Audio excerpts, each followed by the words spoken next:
Now, ladies and gentlemen, I have the great pleasure of introducing and welcoming Deputy Attorney General of the United States, Rod Rosenstein. Rod was sworn in as the 37th Deputy Attorney General of the United States on April 26, 2017 by Attorney General Jeff Sessions. Mr. Rosenstein graduated from the Wharton School of the University of Pennsylvania with a B.S. in economics. He earned his Juris Doctorate from Harvard Law School, where he was an editor of the Harvard Law Review. Upon graduation, Mr. Rosenstein served as law clerk to Judge Douglas Ginsburg of the United States Court of Appeals for the District of Columbia Circuit. In 1997, Mr. Rosenstein became an assistant U.S. attorney in Maryland.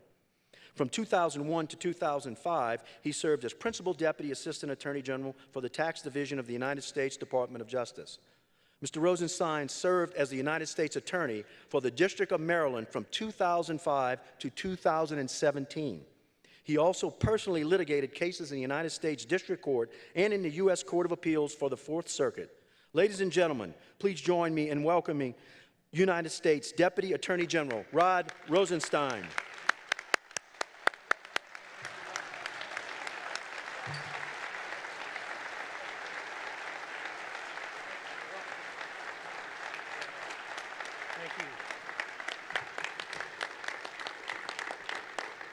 Well, thank you very much, and thank you, Sheriff Champagne, for that kind introduction.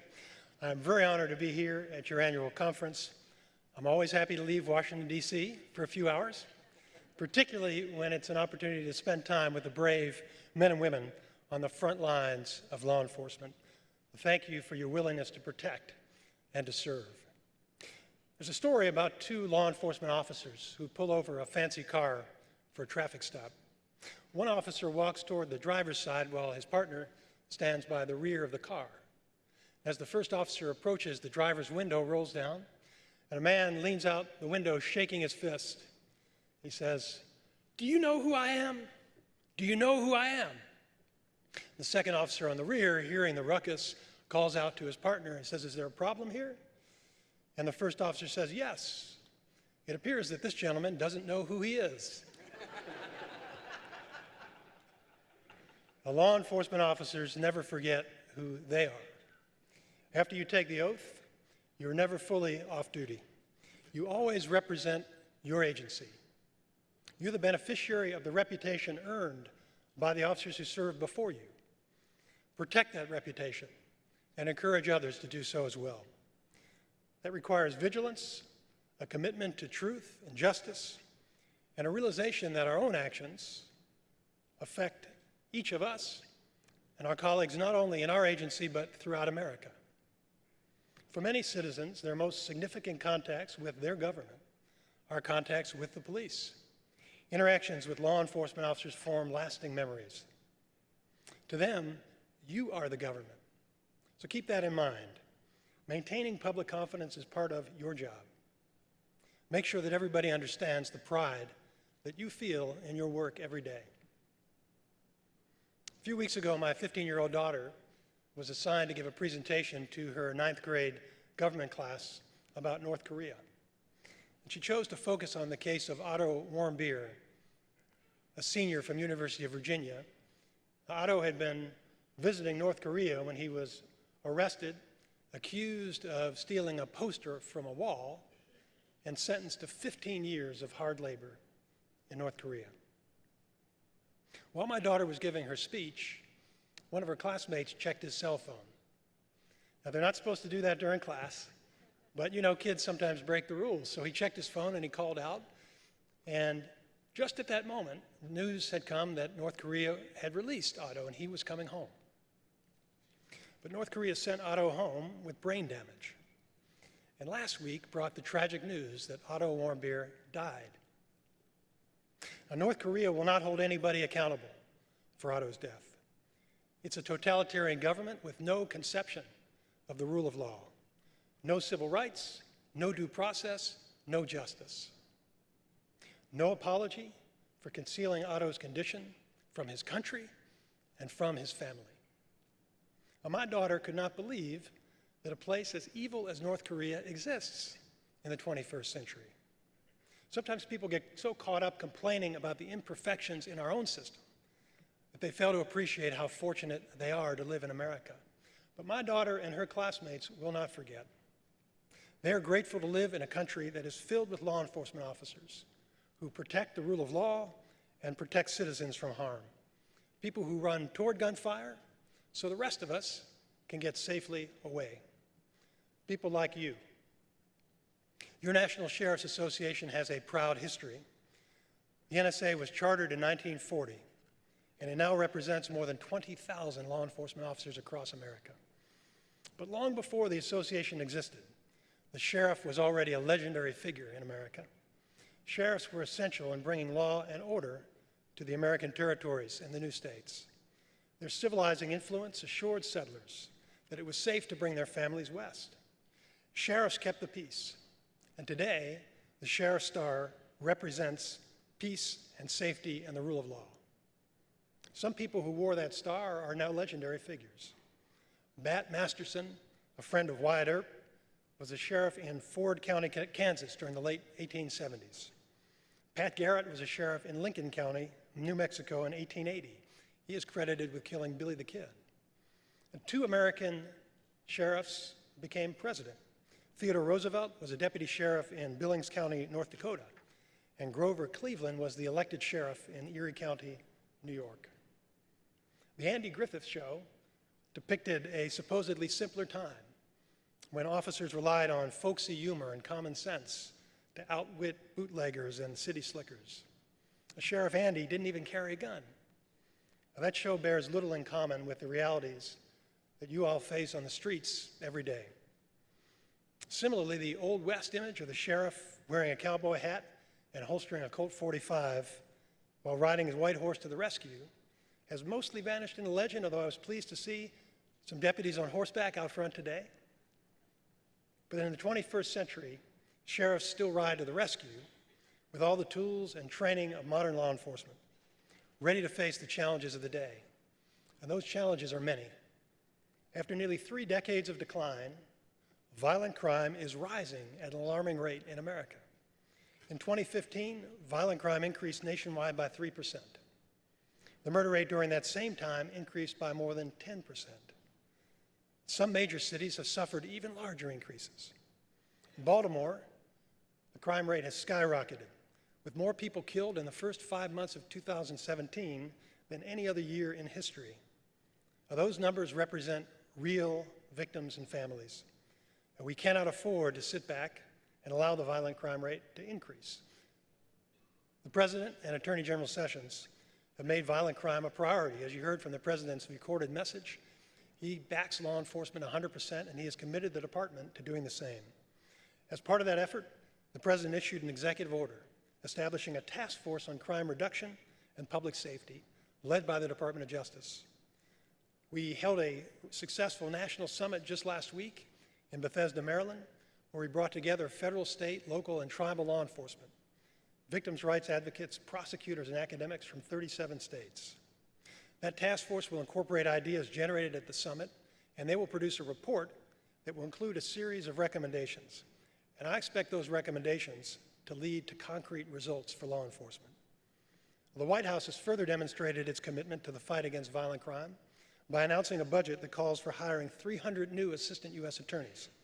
Those new prosecutors will work in your communities to combat violent crime. But we recognize the federal government alone cannot reduce crime. This will be a team effort, and the Department of Justice stands ready to fight this battle alongside each of you. Now, there are too many places in America where fighting crime is like a game of whack-a-mole. Does anybody remember that game? I don't know if they have that in the casinos here. The whack-a-mole game, it's a children's game. It's an old-fashioned game, not electronic. It's a game where moles poke their heads out of holes, and you have to bash them with a rubber mallet, and then they disappear down the holes. But as soon as you hit one down, another one pops up.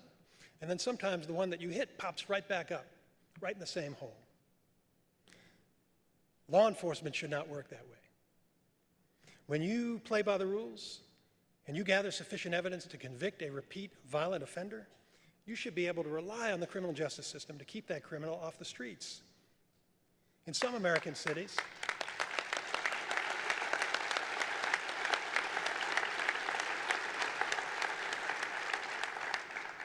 In some American cities, criminals no longer fear the justice system. Those cities are failing in one of our government's most critical responsibilities, to keep people safe.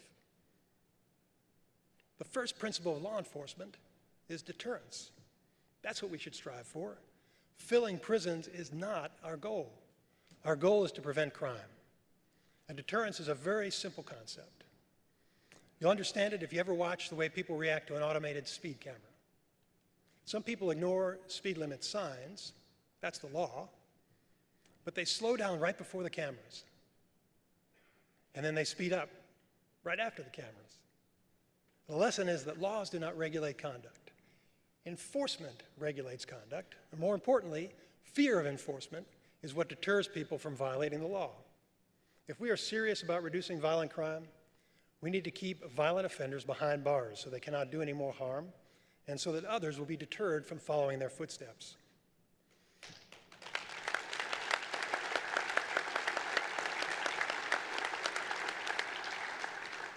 And along with violent crime, drug abuse is rising at frightening proportions across our country. Some people say that we should be more tolerant, more permissive about drug abuse.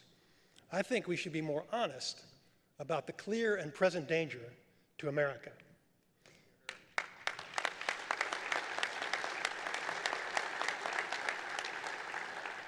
Now, this is not a subjective issue. If you look at the graph of drug overdose deaths in the United States of America, it's a frightening prospect. In 1968, there were 5,000 deaths. In 1990, when I first became a prosecutor, there were about 8,000. The rate then increased more than 500% over the next 25 years. In 2015, more than 52,000 Americans lost their lives to drug overdoses. 1,000 dead every week. Now, to put that in perspective, that's almost as many people as we lost in the entire Vietnam War. And the preliminary numbers for last year, 2016, show a continued dramatic increase in drug overdose deaths, perhaps to as many as 60,000 Americans dead from drug overdoses in 2016. That will represent the largest increase in American history. For Americans under the age of 50, drug overdose is now the leading cause of death. Now, most overdose deaths are caused by heroin and other opioid drugs. Opioid drugs are causing unprecedented destruction across our country. More than 33,000 Americans died of opioid overdoses in 2015. On average, more than 90 Americans die every day from opioid overdoses. About 4 people will die just in the time that I'm speaking here at this conference this morning, and they leave behind parents, spouses, children, and friends.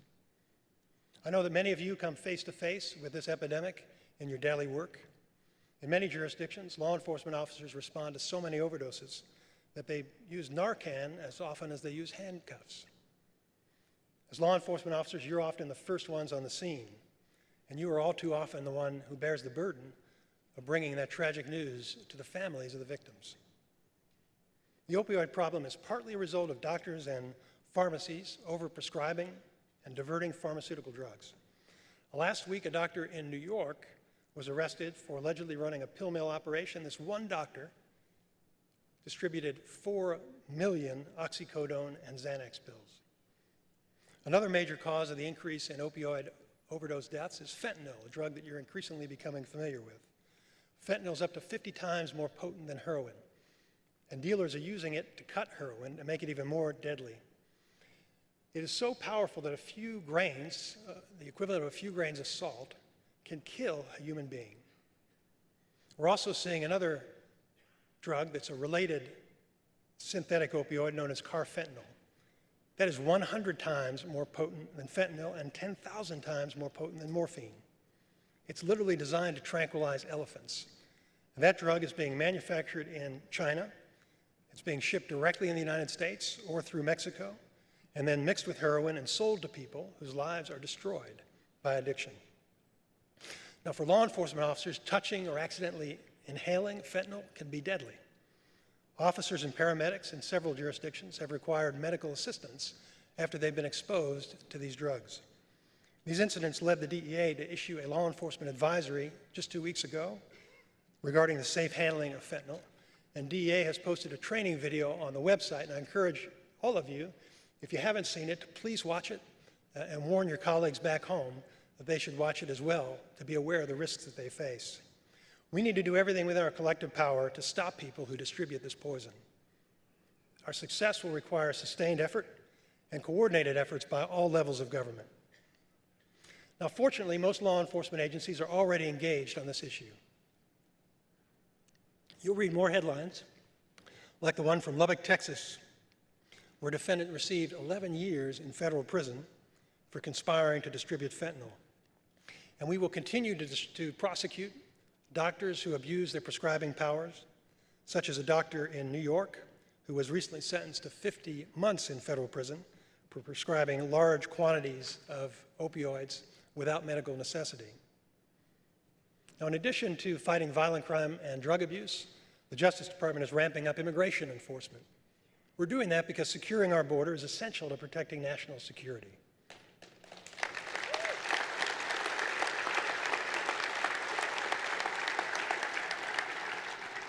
It's also essential to prevent gangs like MS-13 and other transnational gangs and drug cartels from gaining ground in the United States. And I saw this in my own home state of Maryland, far from the border, but a place where MS-13 has taken hold. We've already made progress. Illegal border crossings have fallen dramatically in recent months, and we are taking other steps to make sure that progress continues. For example, the government has surged 25 immigration judges to courtrooms along the southwestern border.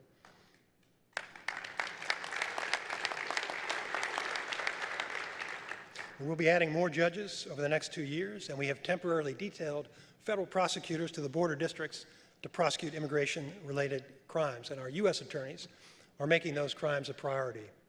In addition to that, the Department of Justice is working with local jurisdictions to make sure they comply with federal requests for assistance in enforcing immigration laws. We need assistance in carrying out our duties and the duties of the Department of Homeland Security to make sure we keep our communities safe from illegal aliens who commit crimes in our neighborhoods. These measures will help us secure the border, and securing the border will make our communities more safe. Now, mentioning these specific categories of crime does not take anything away from the many other areas of emphasis by the Department of Justice. The Department is unwavering in its commitment to prosecute terrorists, fraudsters, child abusers, corrupt politicians, civil rights violators, and human traffickers. But no matter what the crime, we need your assistance to prosecute it. And you know that you will have our support. Most law enforcement occurs in your agencies, not in mine. About 85% of law enforcement officers in America are local, state, and tribal law enforcement officers. When citizens back in your neighborhoods think about law enforcement, they think about local law enforcement. They see people like Lieutenant James Creed of the Plymouth County Sheriff's Office in Massachusetts. Last May, Lieutenant Creed was dining at a local restaurant with his wife when a man began stabbing a waitress. Lieutenant Creed rose to his feet, drew his weapon, and ordered the man to the ground. The suspect instead charged at Lieutenant Creed with a knife, and the officer shot him. It turned out that man had murdered a woman moments earlier, and many innocent people may have died if Lieutenant Creed had not acted so quickly. This room is filled with heroes like Lieutenant Creed. I know that every time you pull over a car, execute a search warrant, or respond to a call for service, you put your life on the line. You do that even though you may be afraid, you may have family of your own at home worried about you. Well, I want you to know that the Department of Justice has your back, and we are committed to doing everything that we can to keep you safe.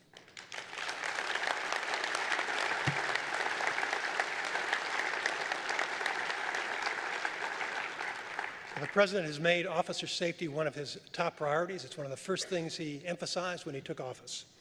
It's reflected in his executive order on preventing violence against law enforcement officers. The Justice Department, we refer to that as the Back the Blue order, and we are carrying that out by working with you to provide additional protection. For example, we recently joined with the Department of Homeland Security to roll out the National Blue Alert Network. This is similar to the Amber Alert Network.